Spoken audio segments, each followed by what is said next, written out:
The Gospel of Mark is probably, it is the shortest of all the Gospels. And basically, he starts his Gospel with the preaching ministry of Jesus. And today we turn again where Jesus calls his disciples, and this time according to Mark. First we see he calls Peter and Andrew, and then James and John. It's interesting, I think, that when he called, we see an immediate response. Now, Jesus wasn't John the Baptist. He wasn't a stark figure in the desert. He was a different person. He had just started preaching a little bit. But his presence, his invitation, must have been something that these men immediately responded. They didn't stop and say, "Let me think about it. Well, I've got to set things straight at home." No, they immediately followed him. If we put it in terms of ourselves today, all of us have been called. It's a little different because Jesus is not physically here as a person, but he is present, as we know in the Eucharist. We know at baptism his Spirit comes within us and is there. And the call he makes to us, like to the apostles, is to him as a person. Our response is to Jesus as a person. It's not to doctrine. It's not to an institution. It's a personal commitment relationship to him.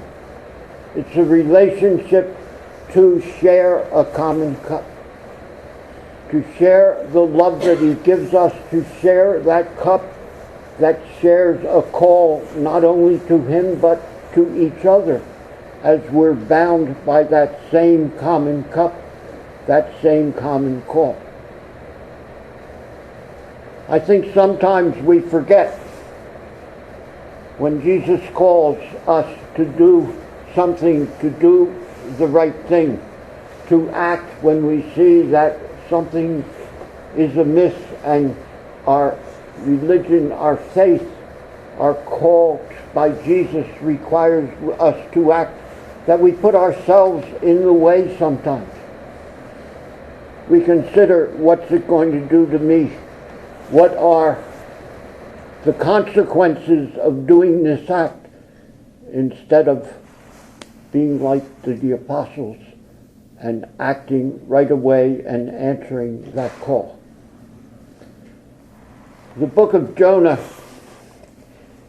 probably of all the books in the gospel, is more of a satire than anything else. But it makes that point. Jonah put himself first. He didn't want the inconvenience. He didn't think, why am I preaching to them? It's not going to happen that they're going to repent and turn around. But God acted in his way, and even though Jonah resisted the call when he answered it, God acted in a way that his preaching worked in spite of what Jonah thought, because God saw and these people repented, and he did not destroy that city. But he wanted people to answer his call. And that is, I think, the message of all these Gospels that we've seen in the last 3 weeks of Jesus calling, that we've got to remember his call is a personal commitment to him, a commitment, a relationship, a love which bonds all of us to a common faith, a common life together.